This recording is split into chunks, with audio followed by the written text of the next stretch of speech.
სრულდა სასამართლოს ხდომა, რომელიც მოსამართლე ნინო გერგაულმა გადადო 26 იანვრისთვის, თუმცა აღნიშნულ ხდომაზე მოსამართლემ ვახოფი ცხელაურს კითხა დაკავების დროს ადგილი ჰქონდა თუ არა მასზე ძალადობას, რაც დაადასტურა ვახოფი ცხელაურმა და მოსამართლეს განუცხადა, რომ 6 ოქტომბრის საღამოს მას შემდეგ რაც ის ჯერ ადმინისტრაციული წესით დააკავა 4 პოლიციელმა, მას ფიზიკურად გაუსწორდნენ და გარდა ფიზიკური ძალადობისა იყო ფსიქოლოგიური ზეწოლაც და როგორც ვახოფი ცხელაური იხსენებს, შეურაცხმყოფელი ტერმინებით მოიხსენიებდნენ მის მეუღლეს და ოჯახს, რომელიც აქტიურად არის პროტესტში ჩართული და ვახოფი ცხელაურმა მოსამართლეს უთხრა ისიც, რომ ახლა ადმინისტრაციული წესით ასამართლებენ იმაზე, რაც რეალურად პოლიციელებმა ჩაიდინეს მის წინააღმდეგ.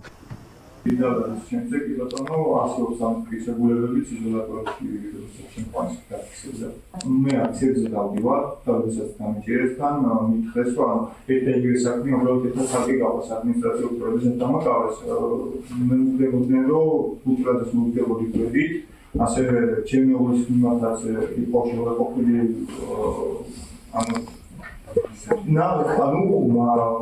მე დავიდე იმას, რაც თვითონ გააკეთეს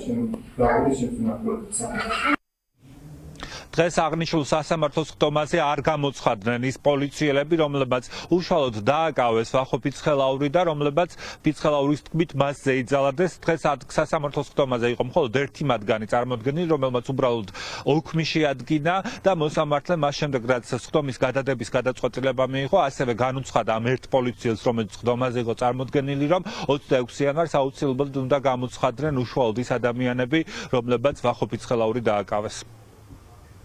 ჩვენ წარვადგინეთ შუამდგომლობა კონკრეტული მტკიცებულებების დართვასთან დაკავშირებით, გამომდინარე იქიდან, რომ მოცულობითი იყო ეს მტკიცებულებები, მისცა შესაძლებლობა, რა თქმა უნდა, შინაგან საქმეთა სამინისტროს წარმომადგენელს, რომ გაცნობოდა ამ მასალებს და წარმოედგინა შესაბამისი პოზიცია. გარდა ამისა, მოსამართლემ მოითხოვა იმ პოლიციელების მოწმის სახით დაკითხვაც ხდომაზეს, რომლებიც მონაწილეობდნენ ვახტანგ ფიცხელაურის უკანონო დაკავებაში, მის ფიზიკურ და სიტყვიერ შეურაცხყოფაში. მარტო ოქმის შემდგენი პოლიციელი გამოცხადა და არც კი დაუყენებია შუამდგომლობა შინაგან საქმეთა სამინისტროს წარმომადგენელს და ალბათ არ ქონდა სურვილი, რომ გამოცხადებულიყვნენ ხდომაზე ეს დაკავებაში მონაწილე პოლიციელები.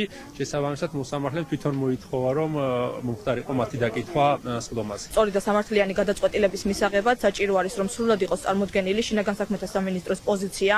დამკავებელი პოლიციელები, მოდი მაინც ესე ვუწოდებ, თუმცა მილიციელები არიან, რომლებმაც ფიზიკურად იძალადეს ვახოფი ცხელაურზე, მას აღენიშნებოდა ცხრა დაზიანება, მიაყენეს შეურაცხყოფა და დღეს დავა მიმდინარეობს ისე თითქოს არაფერი არ მომხდარა. 26 იანვარს ჩანიშნა ხდომა მოსამართლე ნინო გერგაულმა, 26 იანვარი არის ვახოს გატაცების ზუსტად 1 წლის თავი, იმ დღიდან 1 წლის თავი, როდესაც ვახო ეზოდან წაიყვანეს, დაამტვრიეს ნეკნები, გაძარცვეს და დღემდე სამი გამტაცებელი არის თავისუფალი იმის გამო, რომ თურმე შინაგან საქმეთა სამინისტრომ არ მისცა ჩანაწერები, სადაც გამტაცებლები ფიგურირებენ.